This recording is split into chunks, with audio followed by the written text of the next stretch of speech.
Guys, শুভ দুপুরের একটা video নিয়ে চলে এলাম।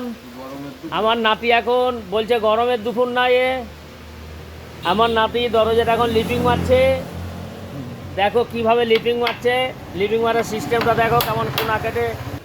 আমার নাতি খুব সুন্দর লিপিং মারতে পারে।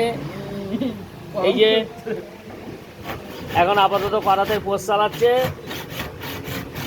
এই দরজাটা আজকে আবার সিএনসি মেশিনের থেকে নকশাটা কেটে নিয়ে এলাম, এখনও কমপ্লিট হয় না, এখনও ব্রাশ মারার কাজ বাকি আছে। এই যে ঘুষড়োগুলো দেখা যাচ্ছে এখনও, ওই জন্যে ঘুষড়ো মেরে ফিনিশিং হবে, তারপরে কমপ্লিট হবে। আমার নাতি এই কাজগুলো ভালো করে। কত সুন্দর লাগছে দরজার মডেলটা, মেহগিনি কাঠের।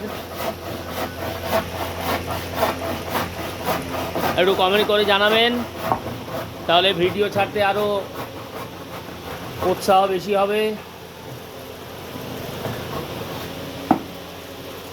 ভালো থেকো, সুখে থেকো।